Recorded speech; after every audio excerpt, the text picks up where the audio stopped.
नमस्कार दोस्तों, मैं हूँ काव्यस कारेलिया और काफ़ी लंबे समय के बाद हम मिल रहे हैं।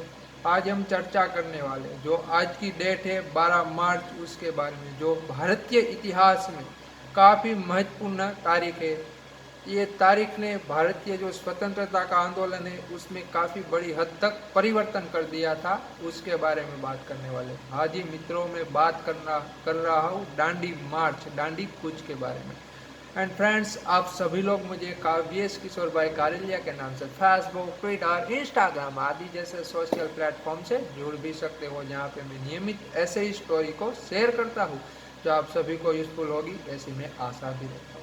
अब हम बात करते हैं 12 मार्च 1930, यानी कि 12 मार्च 1930, जब महात्मा गांधी जी ने और फादर ऑफ नेशन ने जो दांडी मार्च की थी, उसकी बदौलत अंग्रेजों की जो साम्राज्य की नींव को हिला डाला था, उसके बारे में सभी को बेसिक इन्फॉर्मेशन तो पता ही होगी कि 396 किलोमीटर ये लंबी पद यात्रा थी, इसमें इतने लोगों ने हिस्सा लिया था।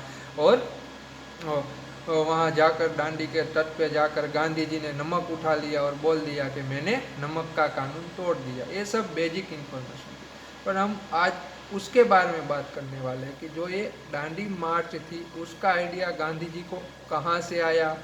उसने सोचा कि ये मैं मार्च करूँगा तो उससे पूरे देश को एक साथ एकजुट कर कर इस मार्च में मैं ज्वाइन कर लूँगा।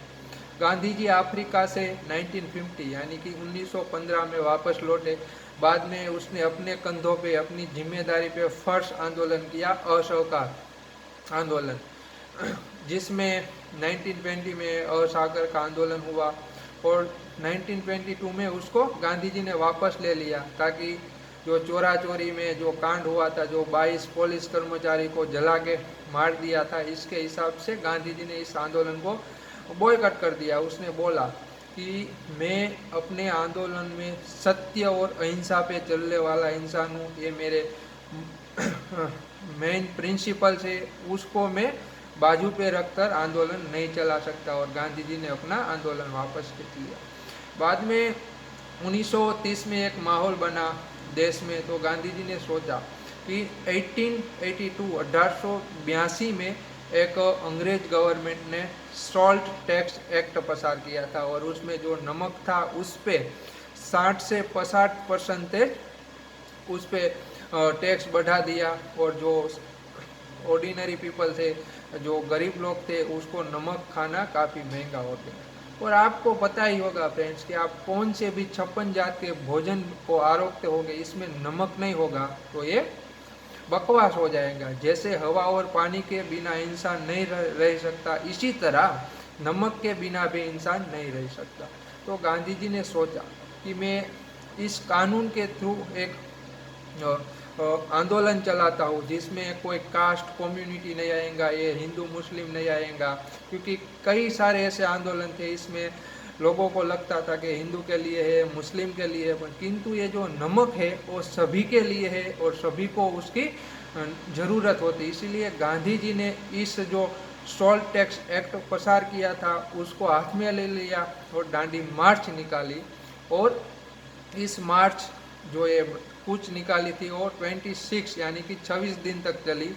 उसमें गांधी जी ने क्या किया, गांधी जी ने उसमें प्रतिदिन 15 से 17 किलोमीटर चलते थे, नाइट वहाँ पे होल्ट करते थे, वहाँ लोगों को जागरूक करते थे कि आपको इस आंदोलन में जो जोड़ना चाहिए और आप असहयोग का आंदोलन भी शुरू कीजिए। ताकि इसमें क्या होगा, गांधी जी को पता था कि जो अंग्रेजों की बैटरी, जो सोर्स ऑफ पावर है, वो हम इंडियन है, जो जॉब कर रहे हैं रेलवे में, पोस्ट में, अलग अलग डिपार्टमेंट में, आप सभी अपने अपने पद से इस्तीफा दे दो, ताकि अंग्रेजों को पता चले कि इसके बिना हम नहीं चल सकते। और गांधी जी ने एक कर दिखाया और 6 अप्रैल के दिन सुबह वो दांडी पहुँचे, वहाँ के उसने नमक उठा लिया और नमक के कानून का भंग कर दिया। और बाद में गांधी जी की गिरफ्तारी हुई।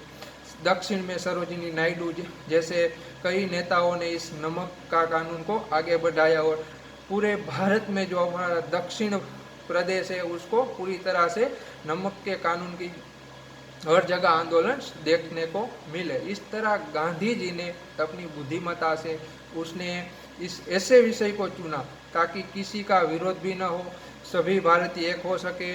और अंग्रेजों ने इस आंदोलन को काफ़ी हल्काई में लिया कि ये कुछ नहीं होगा, कुछ कर रहे हैं उसको करने दो, किंतु ये कुछ उसको काफ़ी महंगी पड़ी और फ्यूचर में जाके भारत को इस कुछ की वजह से इसके जो इम्पैक्ट पड़े वो आज़ादी में परिवर्तित हुए। तो फ्रेंड्स, ये दांडी कूच के बारे में इतना ही।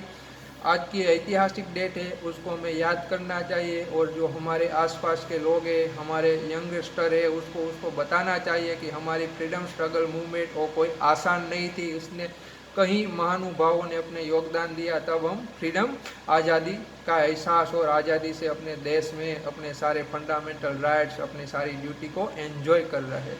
आज के वीडियो लेक्चर में बस इतना ही। अगर फ्रेंड्स ये आपका मेरा वीडियो आपको पसंद आए तो इसको ज़रूर लाइक कीजिए। अभी तक आपने मेरे चैनल को सब्सक्राइब नहीं किया तो प्लीज़ उसको सब्सक्राइब भी कर लीजिए। जय हिंद, वंदे मातरम।